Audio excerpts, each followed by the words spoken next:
The following content is provided under a Creative Commons license. Your support will help MIT OpenCourseware continue to offer high-quality educational resources for free. To make a donation or to view additional materials from hundreds of MIT courses, visit MIT OpenCourseware at ocw.mit.edu.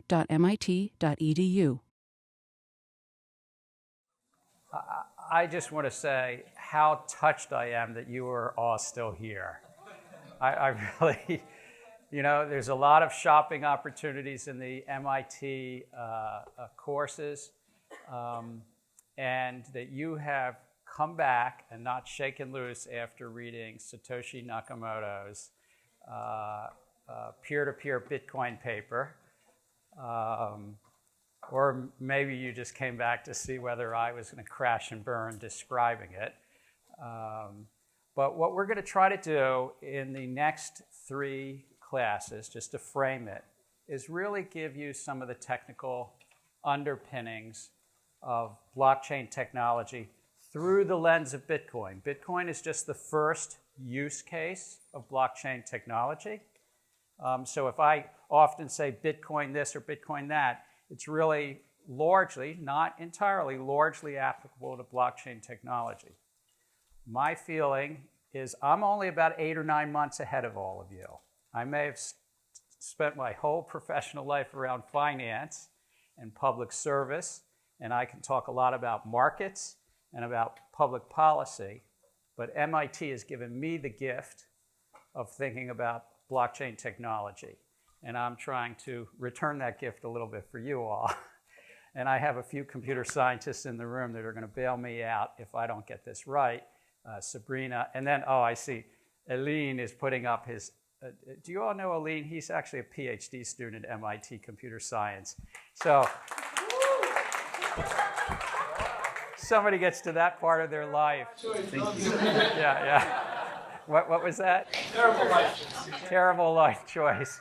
Yeah. But he's going to bail us all out. But the reason that I think it's relevant not to just belabor it is I really believe the only way that any of us can get to ground truths is to know a little bit about how the inner workings of this technology are. You're not going to have to do an algorithm or actually do a hash function, but to know underneath it. And then you can step away and say, I no longer need to know how the carburetor on the car works, but I know what a carburetor is, or whatever analogy you want. So with that little bit, as opposed to sort of all that Socratic cold calling that I did last class, because money, fiat currency, is something at the core, and ledgers is at the core of a Sloan student's either education or background. This is a little less of the core.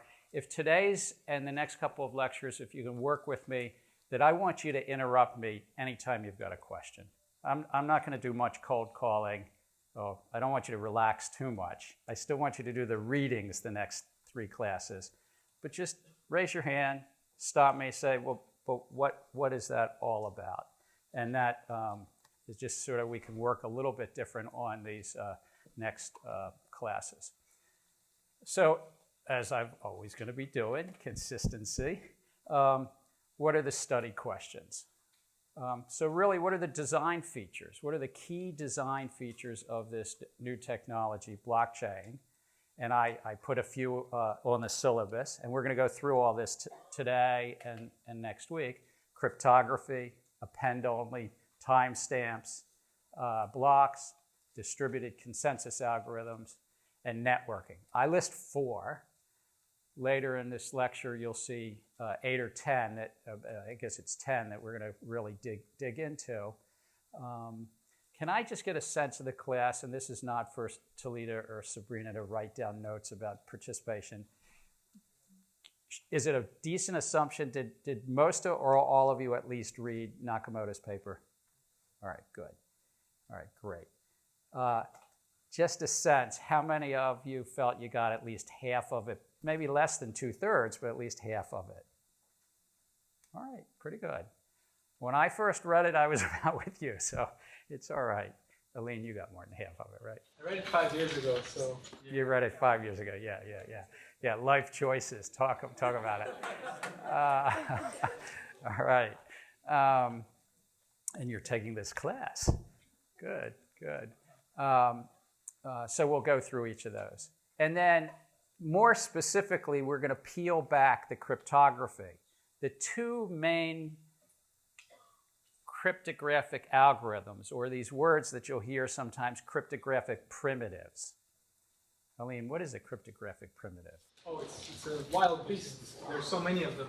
No, but what's the two words together mean?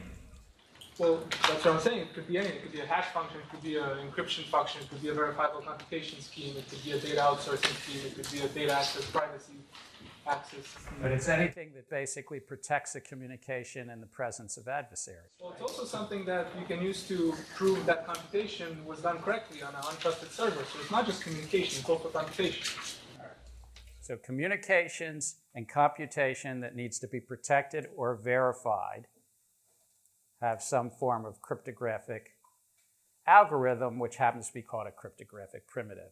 The two main ones, and there's a third one we'll talk about later in this semester, but the two main ones, hash functions, just as a working knowledge of blockchain is worthy to know, and everybody's going to get there. We're going to all get there to where you have some sense of what a hash function is. And then this whole concept of digital signatures, which relates to asymmetric cryptography. Those two are very fundamental to blockchain technology. Later in the semester, we'll talk a little bit about zero-knowledge proofs, but they're not as fundamental to the first application. And so that's why they're, and they help make things verifiable and immutable. And that's the business side, the market side. Why does it matter? Otherwise, who cares what's in the carburetor if it doesn't matter? And then how does this all relate to the double spend problem? I can cold call on this. Isabella, do you remember what the double spend problem was from? Yes. It was when they would use the same coin, I guess, and they would use it in multiple places, and other multiple digital wallets would receive it. All right. So in essence, a double spend is when you have a piece of information and you use it twice. And we happen to call this piece of information money, but you use it twice. You can send an email to two people, and that's okay. I mean, it's a little embarrassing if you're sending it to one friend telling him you're available for dinner, and the other friend thought you told him you weren't available, but you can still send it to two places. But in the system of money, it's a critical thing that you don't use it twice. The readings, was the demo helpful? I mean, we're gonna do a lot more on the demo. I watched that demo last November or December. It was one of the first things I watched from an MIT student. I don't know if you knew this Bosworth. I found it very helpful, so I'm glad. And I see it's actually, that demo is on a Stanford blockchain course as well. So on the West Coast, one of our competitors is using an MIT product. So we're gonna just do a slight review of what we did in class 2, and then we're gonna talk about the key design features, hash functions, as I mentioned, what is an append-only log, block headers and Merkle trees, and asymmetric cryptography and digital signatures. Crazy. We're gonna cover all 5 of those today. And then you're gonna tell me how we did. Oh, Bitcoin addresses, which is just a small thing, 6 actually. So last time, for those of you that weren't with us, we talked about money. And again, money is just a social construct or an economic consensus mechanism. We're going to talk a lot about consensus next Tuesday when we talk about the consensus protocol on Bitcoin. But remember, money itself is just a consensus. There was a question on Tuesday. I think Aline actually had asked this question about, but what does it mean to be a liability of the central bank? Why is money, what does that actually mean? And I said it just means that somebody else will accept it. It's a social consensus because it's not that they're going to give you anything else. It's just that you can get a bank deposit, you can pay your taxes, you can use it at Starbucks if, in fact, you've already gotten a cup of coffee, if you remember. It's only legal tender for a debt. And so forth. Fiat money is just in that long line, but it's had its challenges and instabilities. It doesn't mean it's going to go away. I'm not a Bitcoin maximalist and thinks that fiat currencies are going to go away, but fiat currencies have their instabilities, particularly around weak monetary policy.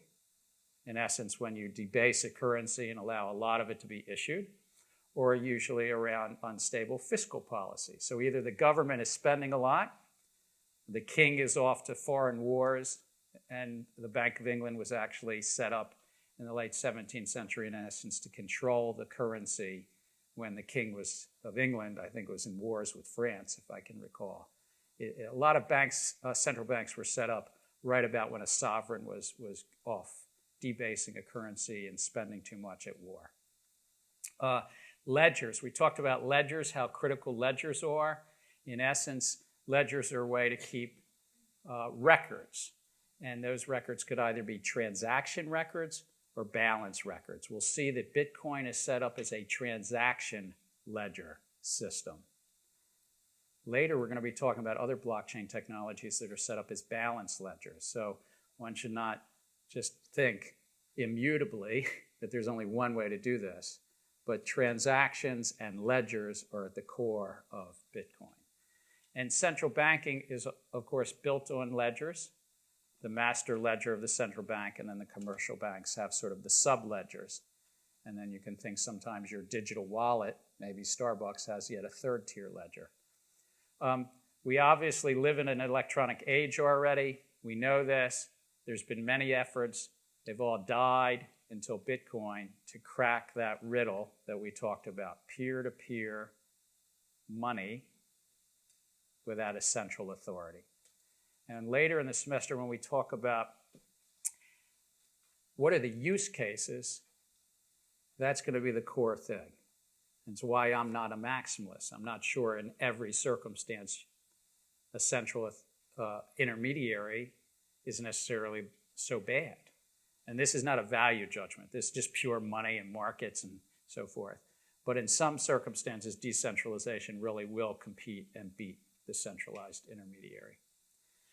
So let's talk about his little paper, which, of course, he was modest, or she was modest. Please remind me, we don't know who Nakamoto is or was, or a group of people. I've been working on a new electronic cash system that's fully peer-to-peer with no trusted third party.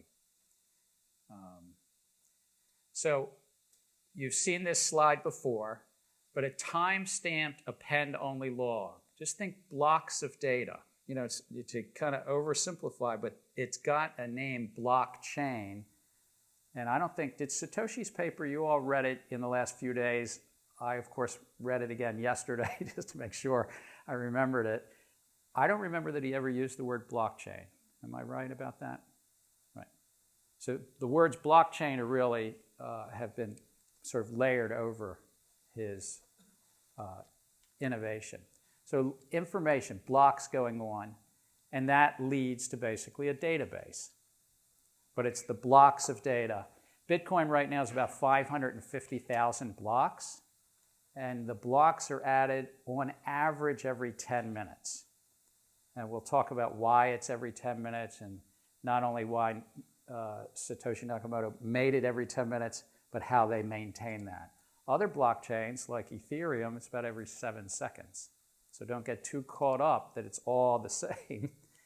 And there's some technologists here, Silvio Micali is working on Algorand, and that's even tighter, less than 7 seconds. So there's not one way. There's multiple designs on how often blocks are added. But let's start with Bitcoin. Secured by, yes, guess what? Those two cryptographic primitives, hash functions and digital signatures. We lose anybody yet? Yeah, maybe. And then there's a consensus for agreement. The whole debate usually about databases is who gets to change the data. And this is true in all databases in its essence. It's usually centralized. But in blockchain, it's all of a sudden, well, maybe it's not centralized. Who gets to add that next bit of information, that next block? And the consensus agreement is, which we'll discuss next Tuesday, is about that very issue. And I think there was a little pretty picture that I'd done in slides before. But I'm gonna delay that discussion until next Tuesday. And hopefully you all come back. So what are the key features? And I might do a little cold calling. Do you remember any key feature, Tom, from the papers? Oh boy. Oh, it's all right. Yeah. I mean, you have the hash function. Or a hash function. Any other key features? Let's see how many. I'm going to have 10 on this page. Private and a public key. What's that? Private and public keys. Oh, private and public key, yes. So asymmetric cryptography or private and public key. Yes, hash functions, yes, private and public key. Any other kind of key design features or words you didn't understand? Maybe that's another way to put it. Leandro. Addresses? What's that? Addresses. Bitcoin addresses. 3. Timestamp server. Timestamp server. That's 4 of the things. This is going well. Reham. Double payment. Double payment is something that's trying to address. It's not really a design feature, but they have a solution for double payment. So I'll give you credit for it, but it's. All right, so Hugo says minors, which is really the consensus. So I'll say that the design feature is the consensus or proof of work. Kelly? The full node versus the lightweight node. All right, so very interesting, this concept of nodes. And Satoshi actually talks about full nodes or lightweight nodes, in essence, how much information has to be stored. I'm going to reserve that. Kelly, please remind me when we talk about block headers to come back to that. But nodes and the network is a very important design feature over here. Merkle tree structure. The Merkle tree structure. The Merkle tree structure. So Merkle tree structure is a way to compress a lot of data and also to sort through that data. No, Sabrina's not going to clean me out here. Merkle tree structure is there. We're going to talk about that. 2 more. Like nodes. What's that? The nodes. The nodes. All right. What's that? Nonce. The nonce. Okay. So a nonce. Anybody know what the word nonce is? A year ago, I didn't. So we're all getting there. Well, do I have a look? Do you know what a nonce is? No. In the actual protocol, it's essentially a guess for the miners to add. So the word nonce means a random number that is used once. N for number, and once. It's a number that's random and it's used once. That's how I've learned it. Oh, and so one more, because this is great, actually. Peer-to-peer. Remind me your first name. Priya. Priya, peer-to-peer. All right, so this is what I have. Cryptographic hash functions. We're going to go through these in more detail. Time-stamped append-only logs. The block headers and Merkle trees. So Merkle trees were discussed, but we need to actually say what information is kept at the head of the block as opposed to all the body. And some of that's just to make it more manageable. Asymmetric cryptography, which is this public key, private key, and signatures. The Bitcoin addresses themselves, which interestingly are a little bit different than public keys. And then I break because we're going to talk about next Tuesday. The proof of work, the miners, the nodes, the nonces are all in that little topic. There's actually in Bitcoin a really important protocol is how information gets propagated on the internet. Just the network communication. It's not written about a lot. You won't read a lot about it in Nathaniel Popper's Digital Gold or all the other popular books. But it is an important thing to remind ourselves that information has to propagate around the internet and all these transactions have to communicate with each other. There's currently about 10,000 nodes on the Bitcoin network. We don't know where all of them are, but they're probably in 180 different countries. And so it's just also the networking and communication matters. And it matters to the economics a lot. There's a native currency, and this is interesting. That was the one thing that no one said. That's an actual technological design feature. It's not only that he created a currency, but the native currency is part of the economic incentive system. And we'll have some fun with that. In essence, he said that when you mined and did the proof of work, you created and you got some native currency called Bitcoin. So he created an economic incentive system. Whomever Satoshi Nakamoto was or is, knew a lot about economics as well as technology. Yes? I just wanted to quickly add to what you said. So it's not only that you create this native currency, but once the finite supply is reached, the currency can be distributed as a transaction fee, which I think is very important and intentional. Right. And remind me your first name? Daniel. So what Daniel just said is really interesting, not only to take light of this individual or individuals that did this, but this world of Bitcoin and other cryptocurrencies creates a unit of account that could be valued, and once it's valued, you have sort of a native currency. But as Daniel said, Nakamoto also said there would be a finite limit. It happens to be 21 million Bitcoin is the most it can be, and we'll get there around the year 2040. Does anyone know how many Bitcoin there are right now? About half of you are invested in it, so I was kind of curious. Hugo? About 17 million Bitcoin right now. And all 17 million have come from this process of proof of work and mining. Initially, it was 50 Bitcoin every 10 minutes, roughly every 10 minutes. Then it went down to 25, and we're now at 12.5 Bitcoin. And does anyone know what today's value purported, I always should say purported value of Bitcoin, because I don't know if we can trust some of those websites that say what the values are. What is it? So $6,500 a Bitcoin at 12.5 Bitcoin to mine a block. So you see that it's about 80,000 US dollars is the reward to mine a block, right? So there, he created an incentive system that initially, if you got 50 Bitcoin and they weren't worth a penny, you would not commit that much. You had to be a hobbyist, basically, in 2009, or a cyberpunk, or just kind of curious, because you weren't getting much incentive. If, in fact, it's worth $6,500 today, you're getting $80,000 if you actually successfully mine a block. And then there's the transaction inputs and outputs. Think about a check, who signs it, where you move money. There's something called the unspent transaction ledger. So this is the ledger part. So when I think of the technology, I think of cryptography, which is kind of all that stuff at the top, which we're going to discuss today. Secondly, the consensus mechanism. In essence, that's that key question of any database: who gets to amend the database? Who gets to decide to change the state of what we all agree to? And then thirdly is the ledger, or the transaction ledger, which we're not going to deep dive into the scripting language, but we are next Thursday going to talk a little bit about the underlying scripting. So does that give you a path? It's all this cryptography, the consensus, and then the transactions. Yes? I have and your first name, Ben. If everybody just says first name. Just curious. So you mentioned that I'm curious about your first name. Sorry.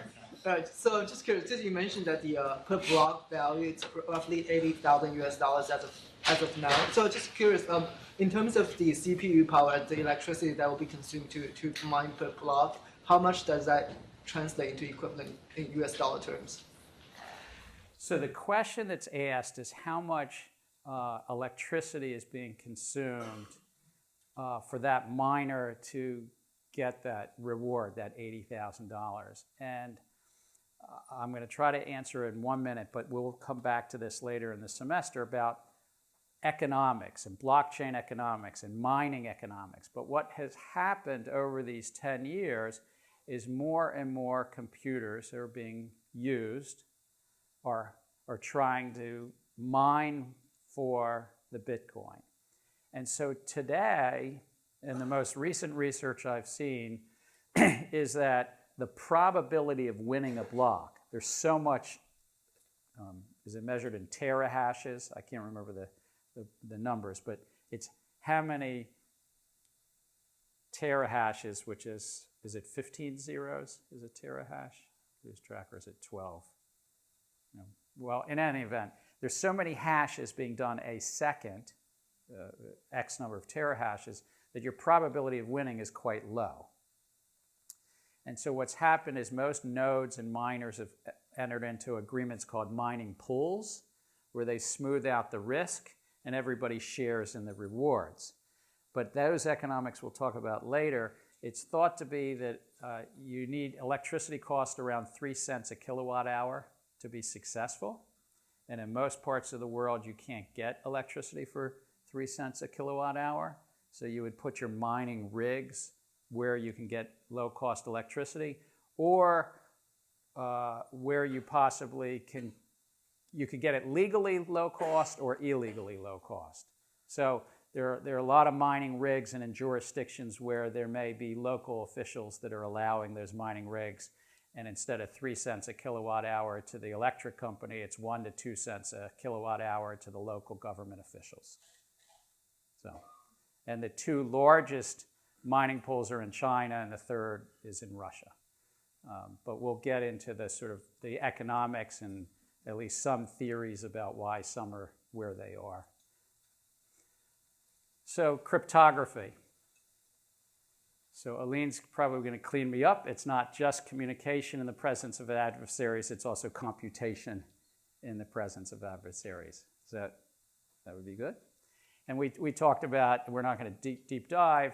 If you remember, even in ancient times, if you were going to war, there was this wonderful little way that you could do cryptography. And then anybody who's seen imitation games? Yeah.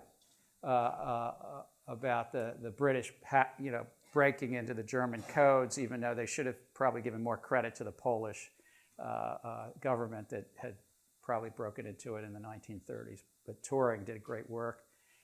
And then we're going to talk about asymmetric cryptography today. Okay, what is a hash function? A hash function, and these are just words that I think of it. I think of it as a fingerprint for data. But it has certain properties. The one that you'll see throughout is that it takes inputs of input X. It maps that input of any size to a fixed size. So one that we use here in the US, one hash function we all use is zip codes in a way. It's 5 digits, it's a fixed size. I know I'm doing this as a loose hand, how can I think of it? But zip codes, you might have 50,000 people or 5,000 people all living in one postal district, and you can map them to zip codes, and it's a fixed length. Now, I don't know whether my friends in the computer science departments, but it's an early sense of a hash function. I just wanted to say there are tangible things in our life that act like hash functions. Problem with zip codes is it will not in any way be a secure hash function, and you'll see that in a minute. But it does take, you can be a 300-pound person or a 30-pound kid, and you still map into the same zip code. It's deterministic. It's always the same. So if you take a certain set of data, it will always give you the same hash. And that's relevant to the background. And you can efficiently compute it. You don't want to take a year to do this. You've got to do it in short periods of time. And in Bitcoin's case, it's done in nanoseconds or less, because one computer, one CPU can do, I can't remember, probably, how many millions a second? A couple of terahashes a second. A couple of terahashes a second. So it's a remarkably efficient algorithm. And it's a bunch of mathematicians, and hashing started in the 1950s and 60s, but the ones that we're talking about here are much more recent, but it's really terrifically talented scientists, mathematicians, computer scientists, and sometimes the National Institute Standards of Technology here in the US working on hash functions. So it takes an array of any size, puts it into a fixed number. I think zip codes for a minute. It's deterministic. It's always, you only live in one zip code in a sense, and it's very efficient. But now what are its cryptographic properties? Because a zip code wouldn't make it. It just wouldn't. Well, the computer scientist uses the term pre-image resistant. I would just say it's one way. You can only go one way, meaning it's infeasible to determine the input from the output. It's infeasible to determine the x from the hash of x. Does anybody know why I use the word infeasible rather than impossible? Brutish. First name is British. It's because you can do it with brute force. So you might be able to use it brute force. What do you mean by brute force, just so everybody? Try all the options. Try all options. But as I understand it, a sort of tenet of cryptography for centuries is not to have it mathematically impossible. It's the point is getting it so infeasible that your adversary can't either get the communication or so forth. So hash functions, I just say this because you can't assume that Bitcoin can't be broken. We all call it immutable. It is immutable until the hash functions that are inside of Bitcoin might be broken. And even Satoshi wrote about this in 2010. He got emails. There's this wonderful book, if any of you want, that I mention in the bookshelf at the end of the syllabus. He said, well, what if SHA-256, which is the hash function, gets broken? And his answer, by the way, was, well, there'll be a better hash function at that time, whatever that is. We'll hash the entire system, whatever that is, because remember, you can take something of any size, hash it with the new system, and move forward. And so he or she felt in this wonderful email is that Bitcoin actually could transition to a new hash function as long as you had a little bit of time before it was all corrupted. Kelly. Is this what his article called the gambler's ruin problem? Is that what you're describing? The gambler's ruin problem. The probability that an attacker could catch up to recreating it. No, that's something else. That's. You want to speak a little louder? Yeah, so that's if I recall correctly, you want to sort of assess how hard is it to fork Bitcoin. If I have a lot of computational power, how hard is it for me to create a fork? And Satoshi does an analysis at the end of the paper. Says, I apologize. You're talking about in his paper. Yes, in his paper, he's talking about how hard it is computationally to do what some people call a 51% attack, to basically take over all the nodes. And that part of his paper we're going to talk about next Tuesday, but it's basically, can you take over the nodes? I was talking about a separate thing. Can you break the cryptography? And he doesn't write about that in his paper. He writes about it in an email about 10 months later or so. Second key cryptographic thing. So we said one is it's one way. The other thing is this concept of collision resistant. I presume if everybody in this room told me your birthdays, there's multiple people in this room who have the same birthday. And in fact, if we got it past 26 people in a room, it's over 50% chance that two of you have the same birthday. We don't need to get to 183 people in the room, which is half of the days of the year. We can get to about 26 or 7. Similarly, the key thing is that two sets of data it's again infeasible that X and Y would hash to the same thing. It's not impossible, it's infeasible. And if you look at the history of hash functions, this is usually the thing. At some point in time, these hash functions will not be collision resistant. Some quantum computing will come along or something will come along.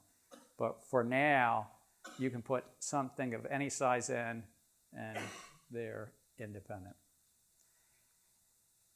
They also look terribly random. It's called an avalanche effect, meaning you change one little difference and the whole thing looks different. So when you noticed on that little video, if you changed one thing, it all looks so different. And why that's important is it makes it more secure. And then there's something called puzzle friendliness. Even if you know a little bit of the input, it doesn't mean that you're going to get the output. I put these up here not for you to know them. You're not going to get tested. If you go into business, as Alon, you've started when you probably haven't thought, well, you know, collision resistant, this or that. But I just wanted you to know there is a bunch of cryptography underneath this. And the key is it is not 100% immutable. It's like probably 1 in, you know, I don't know, a quadrillion immutable, but there's still, these things could be broken. And quantum computing and something else might. But Aline, so the actual probability should be actually 1 over 2 to the power of 128. So it's much more than 1 in quadrillion. So it's 1 over 10 to about the 40th. How'd I do? My math all right? All right. And anybody who's interested can come to office hours. And we'll so it's highly unlikely to be broken. But I think it's always worthwhile to say, well, no, there's some outward, it's not as bounded as you think. So what is it used for? In many places, it's used for names and references and pointers and something called commitments. In Bitcoin, it's used for pointers because one block points to another block. But it's also used in commitments. You'll hear these words. We're not going to delve into them, but the headers in the Merkle trees use something called SHA-256, which is a standard which is literally 256 bits long. That's like zeros and ones for 256 registries. But a Bitcoin address actually, Satoshi Nakamoto threw in a loop. I'm glad to debate why, but he uses 2 hash functions for Bitcoin addresses. And the one thing I saw that he actually wrote about it is he said if one of them is broken, at least the other one is less likely to be broken. So it was, as I've read about it, I think in his own voice, is you have to hash something twice, and he was just making it that much more secure, even though, Aline, it was 1 out of 10 to the 40th chance. Yeah, which is astronomically low. So. Right. So remember, where's Caroline? I don't remember. There we are. You asked me about, I thought I'd set it up for today, but you were good to remind me for Tuesday. What's the longest running hash, a time-stamped hash? That is a great question. Thank you for the compliment. The answer is, I wrote it down phonetically, so I'm not sure if I'm totally butchering this one, but it came out of Dell Labs with Stuart Haber and Schwarty. There he is. Yeah. So Haber and his colleague, yes, you got it. That's my roommate. That's your roommate, terrific. So I'm just trying to say it wasn't Bitcoin that had it. He did this in 1991, but by 1995 they started a company called Shorty. I don't think it took off that much. It's not competing with Apple for the largest market cap or anything like that, or Facebook. But every week in the notices section, you can see a hash, literally, that it's time-stamped because it's in the New York Times, and it's a hash, all those funky digits and everything. Of all the information came before it, and they're basically hashing any document.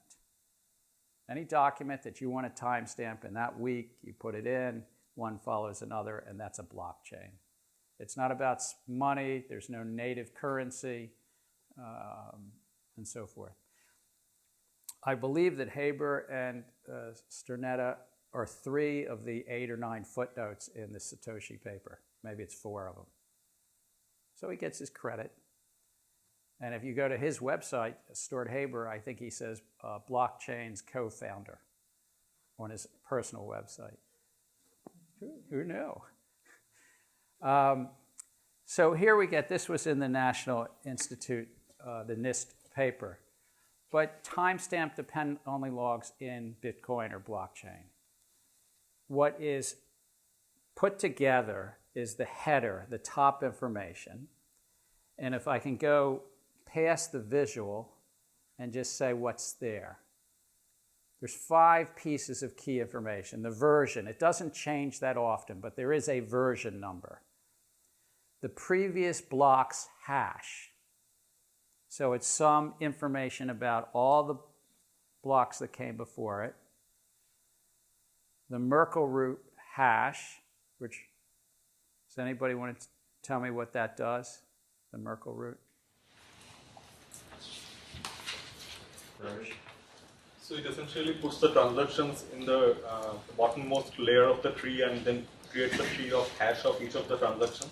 Right. So if I go back to this nice little picture, the yellow box at the bottom of each of these blocks is all the transactions. There could be upwards to 1,000, 2,000 transactions in a block. So this blockchain concept, 1,000, 2,000. There's means and methods well before Nakamoto's paper about how to compress that, how to keep that information a little bit tidier. And that uses this thing called Merkle roots. The 5 items right at the top, what's called the block header, doesn't have the 1,000 transactions. And earlier, Kelly, you had asked me about full nodes and light nodes. A light node or a wallet that anyone here could download on your cell phone probably does not download the millions of transactions that have happened in the history of Bitcoin. You are unlikely to download what's called a full node, but you might download all the headers, this bit of information that's all of the headers. All of the information in Bitcoin is still not that large. It's less than 200 gigs. But all of the headers, I think, is single-digit gigs. I can't remember if it's 4 or 6 gigabytes right now. What is the number? The header is 80 bytes, so it's 80 bytes times 500,000, which is 50 megabytes, 60 megabytes of headers. So it's 60 megabytes, so it's much smaller, as opposed to like 180 gig. So Satoshi was thinking in advance, and every blockchain that you're going to work on likely, I mean, there might be some, that this concept of it's really keeping the security by a little bit of information in something called a header, and then pushing all the meat of the transaction and data down. And this is really important when you get to like Ethereum, where there's a lot of data and a lot of computation down in each of these blocks. It's sort of like if Stuart Haber had a lot of documents and pictures and everything. You don't have to have all the picture quality in a whole movie. You can actually hash a whole movie and you still get these 256 bits.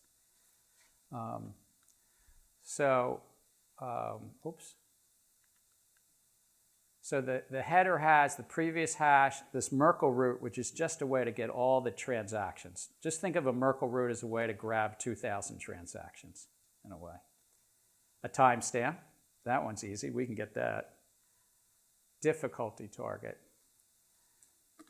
Does anybody know what blockchain, Bitcoin tried to do to make it more or less difficult over time? Oh, Brodish, we've heard. Hugo. More difficult over time, but such that it stays with creating a block every 10 minutes. So with more computational power, it gets harder to find a block. So it's harder to find a block the more miners there are.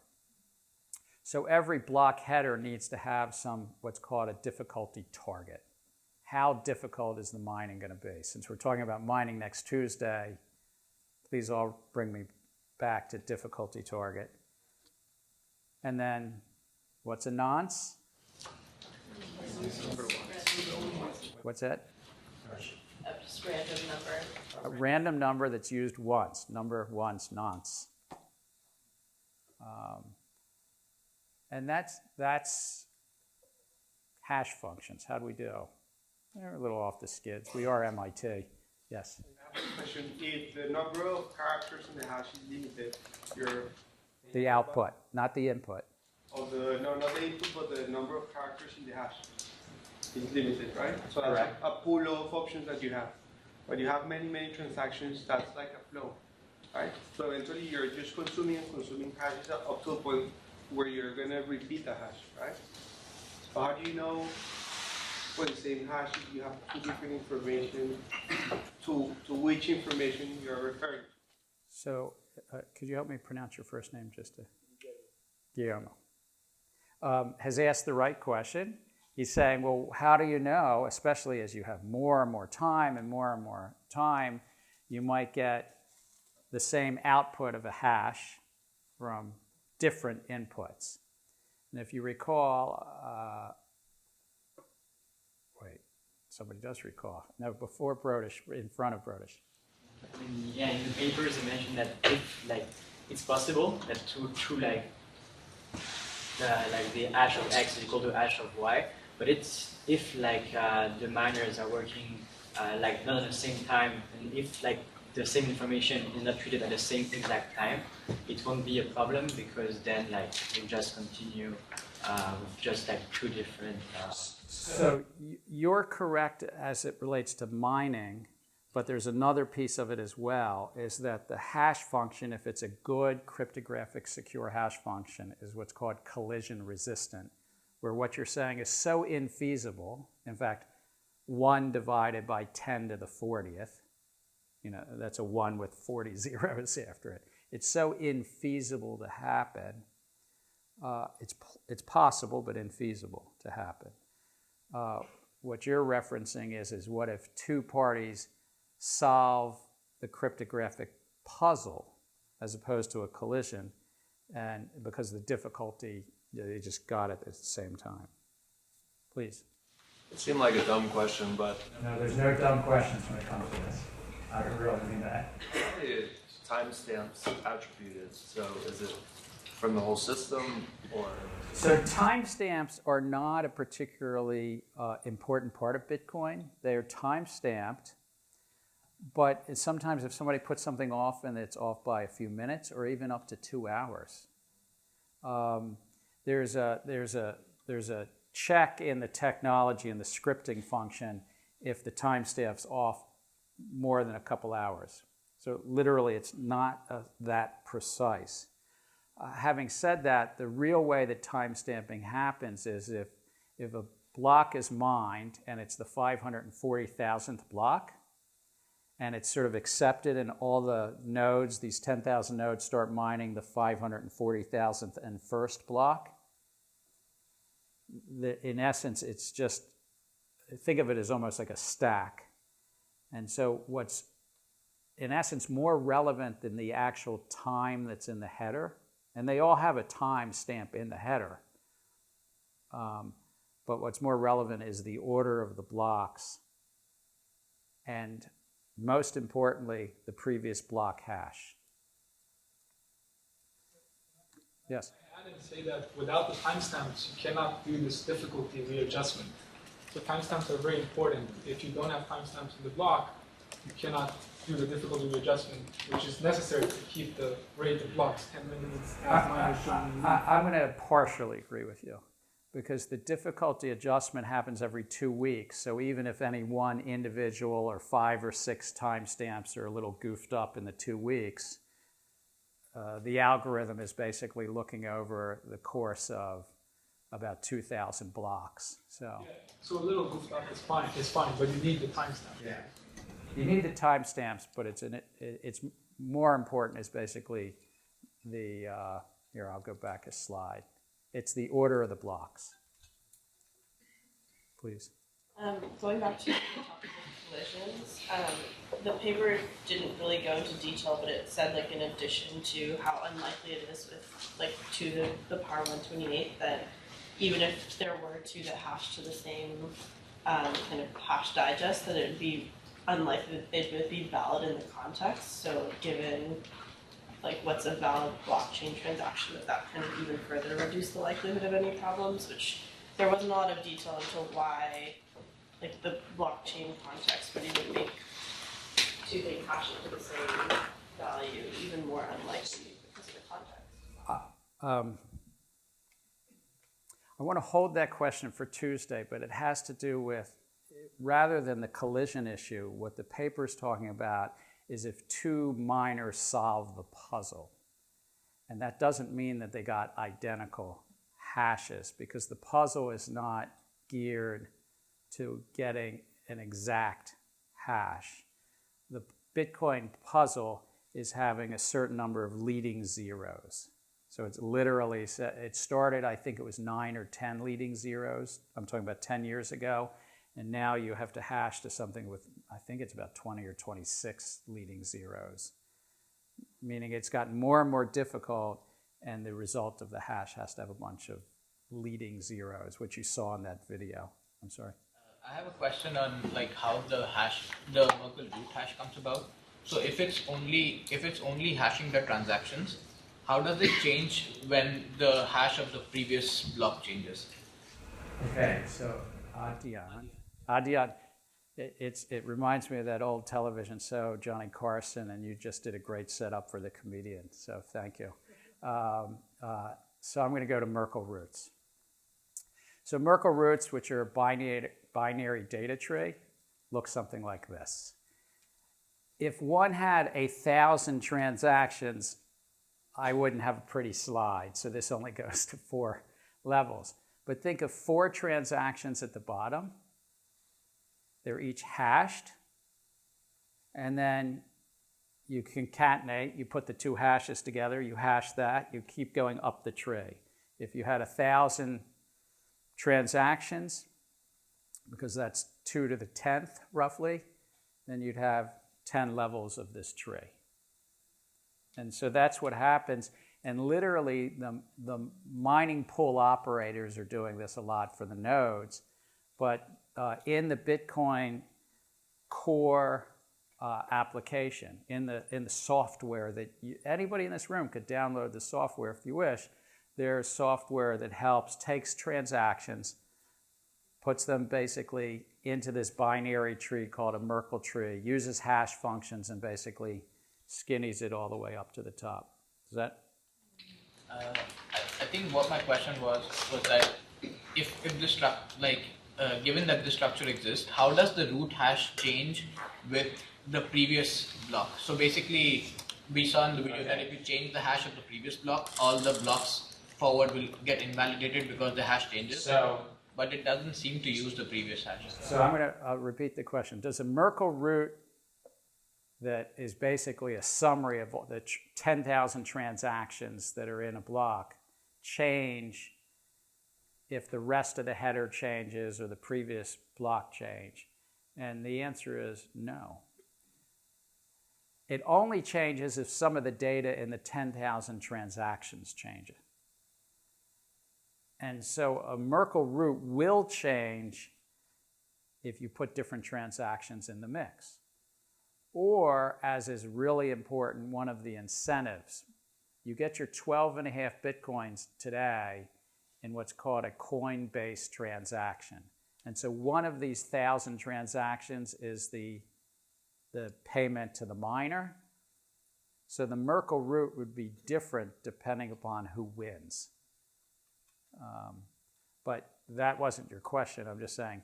But Merkle roots are a very efficient way to take thousands of transactions, store it up, have one spot. Please. So the order of the different transaction has to be exactly the same for everyone that is hashing, right? No, actually not. So if you're hashing and you're running a mining rig, and Ilan's running a mining rig, if Ilan solves the puzzle and propagates it out on the network, and people start mining on top of Ilan's block, because they say, well, he's finished. You're just going to probably start mining on the top of his block, and look in something called the mem pool. The memory pool is on this network. of all the free-floating transactions. You'll scoop up the next set of transactions. And so how can we validate that all the transactions that he wrote are the real ones? All right. So validation, which is more next Thursday, but I'll give it a shot. No, it's a good question. Every transaction, or actually you're setting me up, digital signatures. There you go. Thank you. Did you have a question? Or I'm going to go into digital. So the second cryptographic thing, and we're going to keep going back and forth, hash functions are basically a way to compress a lot of data, have a fingerprint, make sure that it's basically a commitment. Digital signatures. Well, remember that little graph that we had, Alice and Bob? Alice wants to send a note to Bob and just say, hello, Bob. She wants to encrypt it. She encrypts it with Bob's public key, sends it to him, he decrypts it with his private key. You might say, oh my God, Gensler, what's a private key? What's a public key? In cryptography, it's a way to kind of scramble information.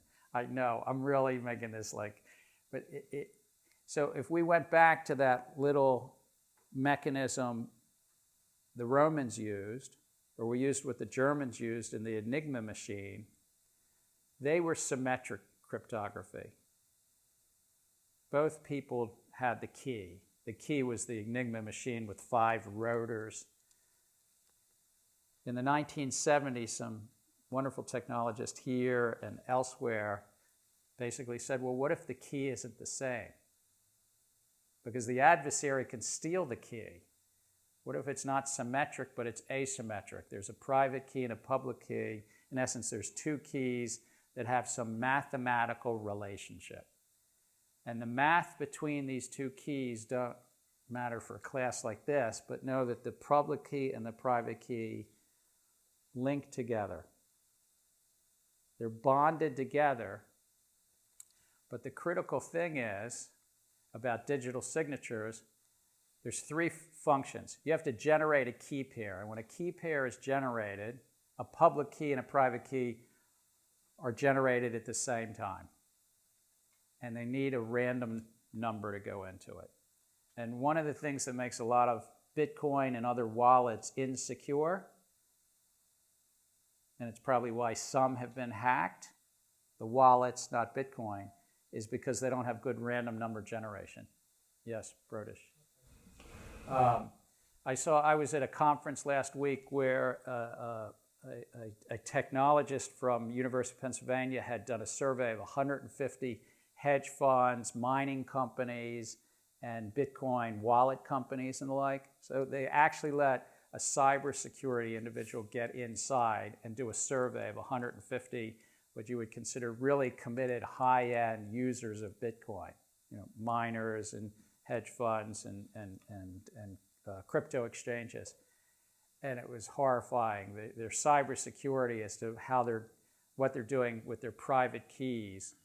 Before you even got to the private keys, many of them didn't really have a secure way to create the random numbers to create their private keys. So it's just a piece. When somebody says they have really good private key, public key, in the back of your mind, just know there's got to be some way to do a random number generation. That's the only math that I'm going to ask you to remember about.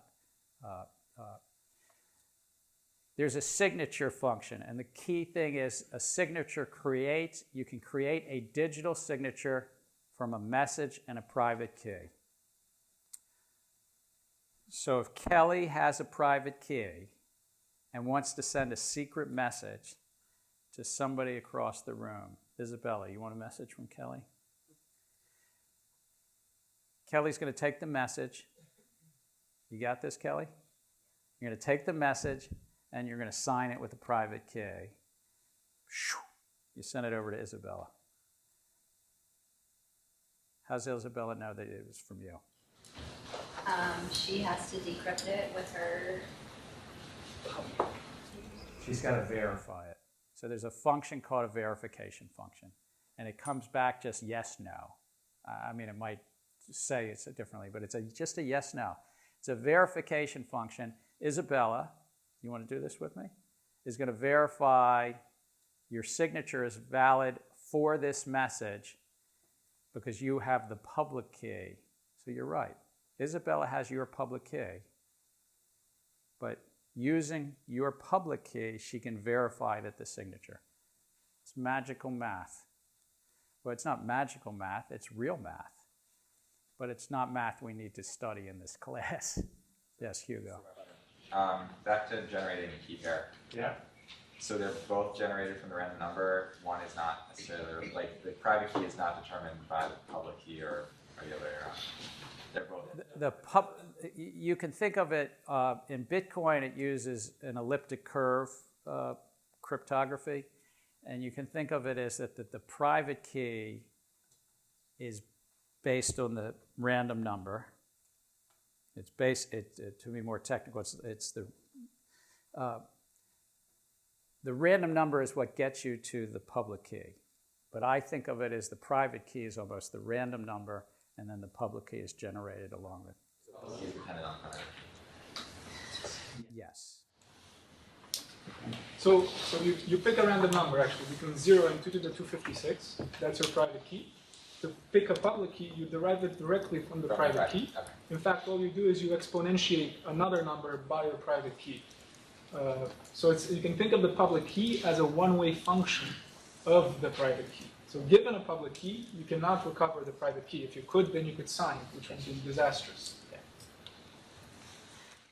And instead of exponentiation in Bitcoin, it uses a function called the elliptic curve.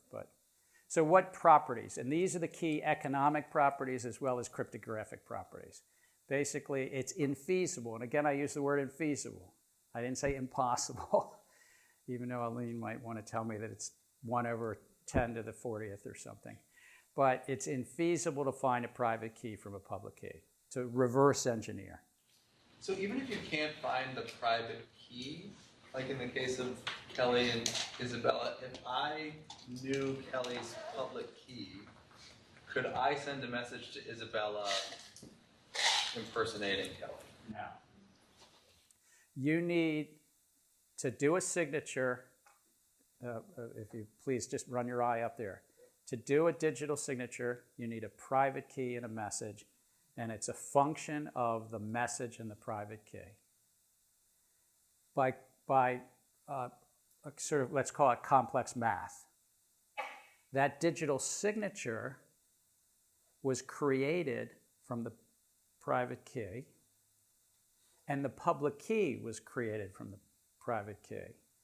And to oversimplify, the reason that the verify function works is because both the digital signature and the public key that Isabella has. Isabella has this digital signature, and she has the public key, and she has the message. The math is such that basically the private key, if you wish, almost like factors out. Think of two functions. Isabella has Kelly's public key, the message, the digital signature. It either verifies or it doesn't. But she never has to see the private key.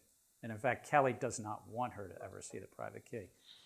Eric, maybe just to simplify that, the way the validation of a digital signature works is Katie's message is run through a hash function which generates a hash and is encrypted with her private key. Then the message unencrypted and the digital signature goes to Isabella. Isabella, what she does is uses the same hash function to run it with the document to generate a hash function, and uses the public key of Kelly to unencrypt the signature and compare those two hashes. If those two hashes correspond, that means that the message belongs to Kelly and it hasn't been tampered with. So that's more or less the simplification of the digital signature process. Well, I don't know if So I mean, the key is basically that there's a scheme unrelated to Bitcoin that exists for many other reasons on the internet, and many other reasons in commerce and in war, that this public key, private key cryptography, and it's not simply, just going back, it's not just simply Alice sending something, it's also digital signatures.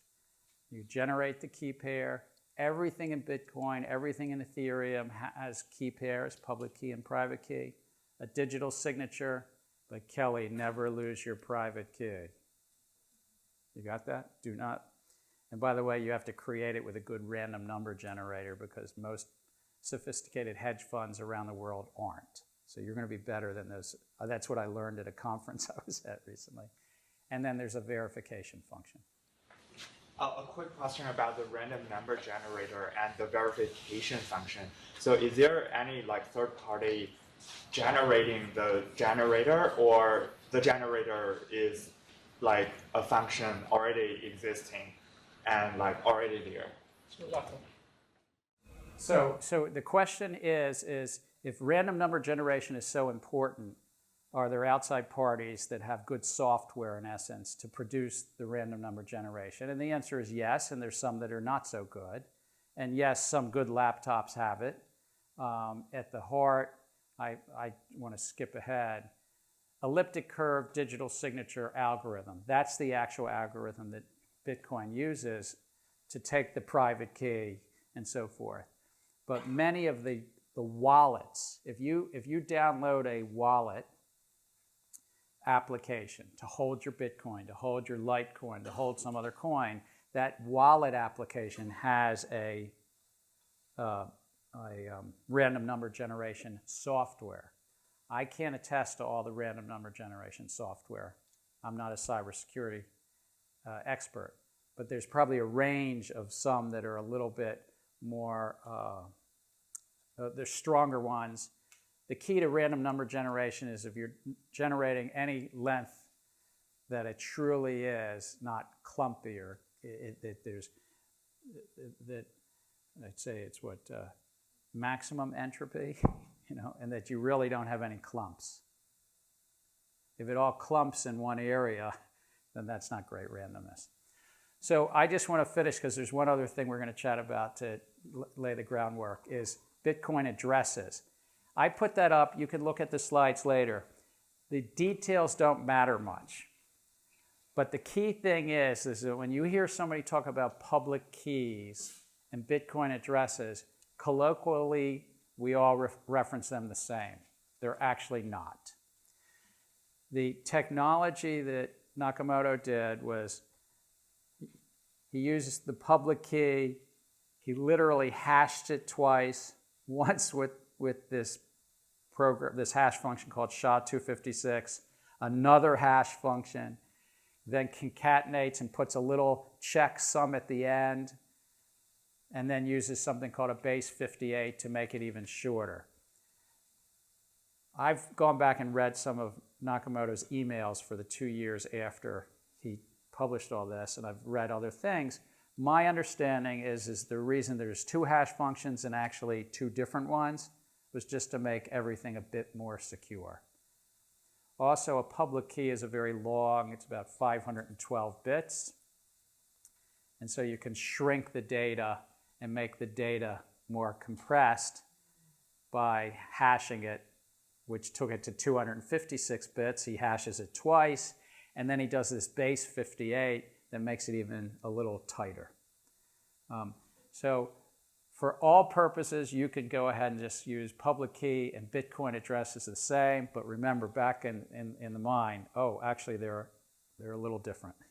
And Bitcoin addresses are a little bit more secure, supposedly, unless, of course, somebody's hacked into your wallet and figured out all these little details.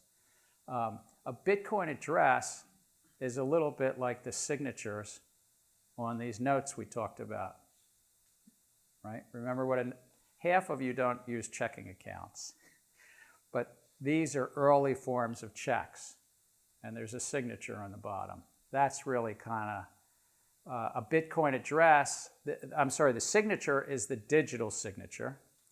The address, the Bitcoin address, is who it's paid for.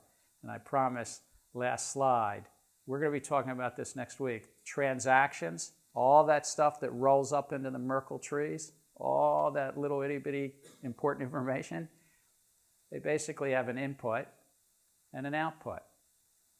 The input and a lock time. But the input is a previous transaction. This uniquely identifies basically money. And you're going to send value in Satoshis. He named the unit of account for himself. There's a lot of Satoshis in every one Bitcoin. That's why we don't hear much about Satoshis, but there's 10 to the 8th Satoshis in every one Bitcoin. So when you actually enter in the computer code and a transaction, you're doing it in Satoshis. And it's sent to a public key. That's a coin. That is what the incentive system's all about. Any other questions? And this is just, I know, there's a lot. I wonder how many of you are going to come back on Thursday. No, let me say this. It's not just that we're at MIT, but we are at MIT. Come on.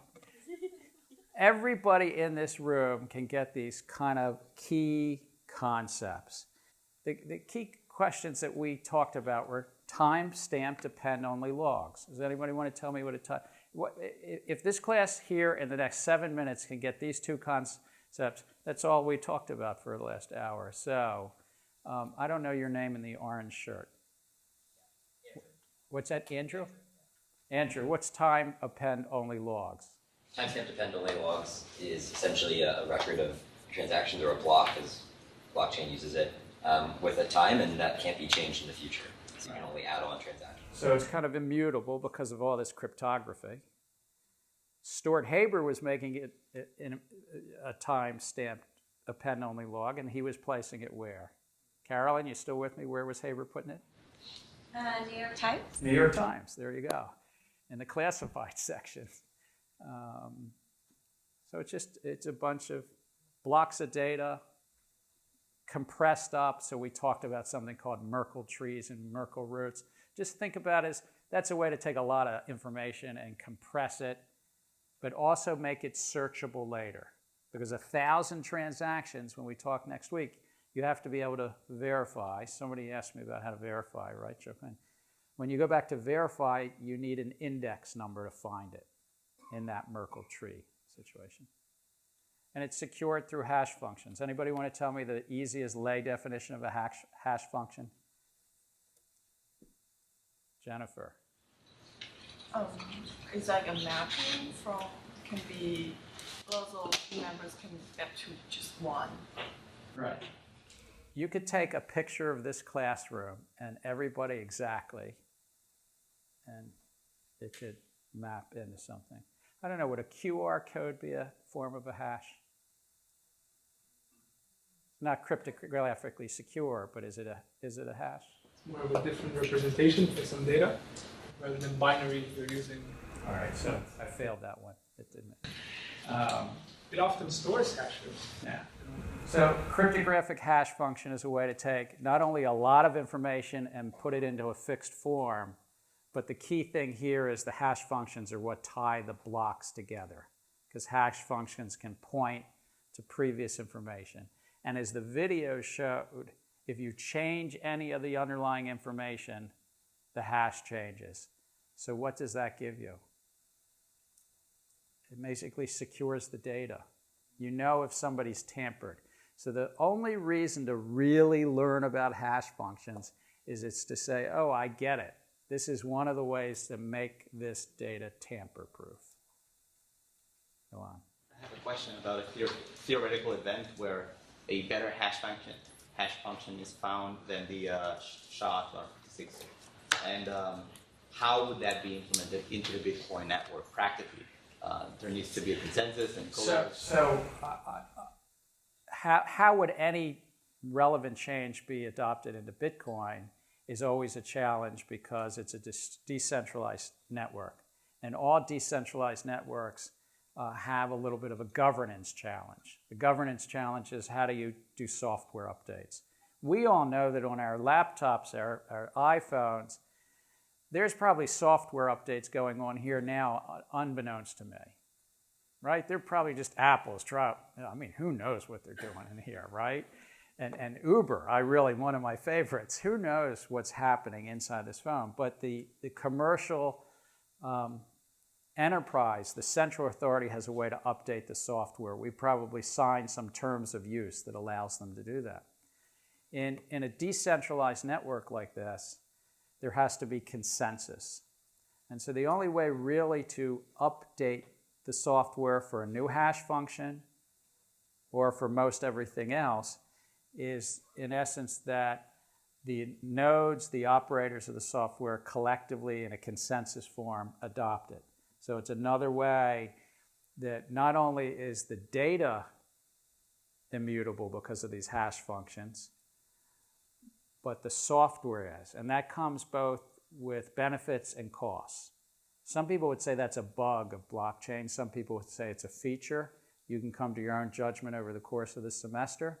But the software is harder to update than software in centralized authorities, because centralized authorities just say, they just push the now sometimes you have to click and say update, so that, but don't be naive, not every software do you click. I mean, there's some that's just happening. But here you've got to have consensus. I know it didn't answer your question about the hash function, but if it were a hash function that had to be updated and everybody said they had to quickly update it, there's interesting debates about this, but you wouldn't need to go back over all 540,000 previous blocks. You could just hash all 540,000 blocks, 180 gigabytes, to one 256, or maybe it's then a different, and then you'd have that, and it would be tamper-proof. So those are the key things. That's what we covered, really. What we're going to cover next Tuesday is consensus protocol. We've talked a lot about proof of work here because everybody thinks of Bitcoin about proof of work. But we're going to talk about proof of work, the nodes, and the native currency. And then next Thursday, we're going to talk about transactions. Again, I try to break down this technology. If you want to forget about this lecture and you're going to go, oh my God, it was like going to the dentist, you can tell your friends that you actually know something about cryptography. It is called cryptocurrencies, so how could we not know something about cryptography? But it's basically those three things. It's cryptography, it's a consensus mechanism, and the transactions. So, right? Cryptography, consensus mechanism, transactions. And we'll get through it, and then you'll see this matters to finance and whether it's got any use cases. So thank you.